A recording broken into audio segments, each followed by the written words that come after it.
TTD EO ధర్మారెడ్డిపై Janasena సిఐడికి ఫిర్యాదు చేసింది. TTD ఈవోగా Dharmareddy అనేక అవినీతి అక్రమాలకు పాల్పడ్డారని తిరుపతిలోని సిఐడి కార్యాలయంలో జనసేన నేత కిరణ్ రాయల్ ఫిర్యాదు చేశారు. ధర్మారెడ్డి పాస్పోర్ట్ ను సీజ్ చేయాలన్నారు.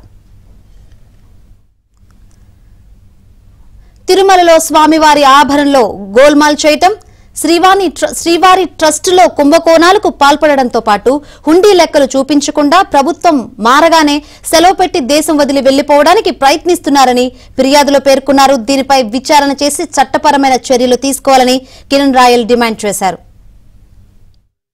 తిరుమల తిరుపతి దేవస్థానం ఐఏఎస్ కానీ ఐఏఎస్ చెప్పుకుంటున్న ఈవో ధర్మారెడ్డి ఆయన తిరుమలలో అనేక అవినీతులు ఆరోపణలు ఆయన మీద ఉన్నాయి. 100 కోట్లు దోచేసి శ్రీవారి సొమ్ముని శ్రీవాణి ట్రస్ట్ పేరుతో నిధులు బదలాయించి అక్కడున్న వజ్రాలు వైడూరాలను మాయం చేశారు అనుమానం ఉన్నాయి. తిరుమలలో అనేక వ్యాపారస్తులను ఉద్యోగస్తుల్ని బెదిరించి కిడ్నాపులు చేసి భయపెట్టి వాళ్ళందరినీ కూడా చెడుగుడు ఆడుకొని ఈరోజు అధికారం మారగానే పారిపోవాలని చూస్తున్నాడు. దానికి లీవ్ పెట్టుకున్నాడు కావాలనేసి. నాకు 1 వారం లీవ్ కావాలని అడిగాడు.